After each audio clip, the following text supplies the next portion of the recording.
Some people have claimed, and do claim, that pornography is actually empowering for women. For instance, Betty Dodson, who's been an outspoken feminist leader since the 1970s, while she doesn't think porn offers the best in sexual education, and she'd prefer that men would generate their own mental fantasies, she sees nothing wrong with masturbating to porn on occasion. Moreover, she claims, porn isn't just nice entertainment for men, it can be actually empowering for women. Why? Because of its ability to challenge the norms of our society that, she says, would seek to control a woman's sexual freedoms. Miss Dodson even goes so far as to liken modern porn stars to the royal courtesans in Sumeria, or the temple priestesses in ancient Egypt, or the Amazon women of Lesbos. Ancient women who had real social power.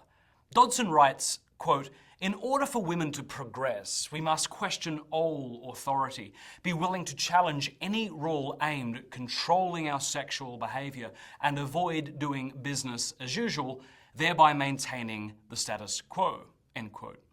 Now, certainly some individual women are more wealthy and have more influence because of porn, but has porn benefited women as a group?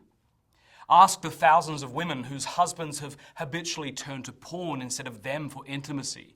Do these women feel empowered by pornography?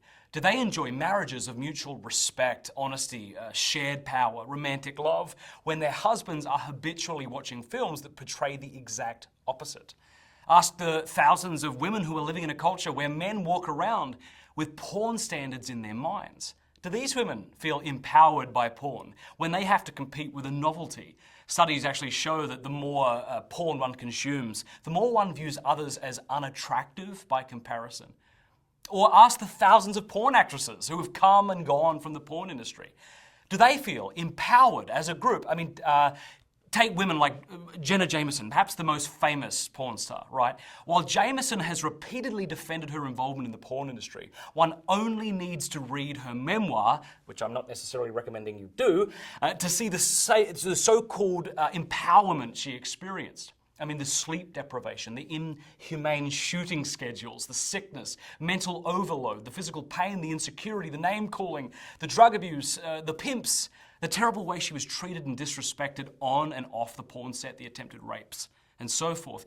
In her own words, when you do porn, she says, quote, "you are the product," end quote.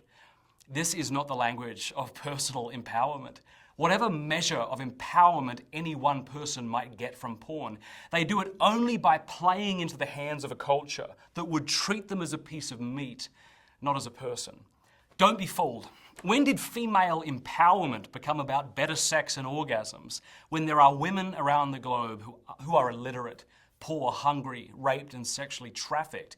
How is one porn star's feeling of personal liberation paving the way for the empowerment of women as a class? Feminist pornography is an oxymoron.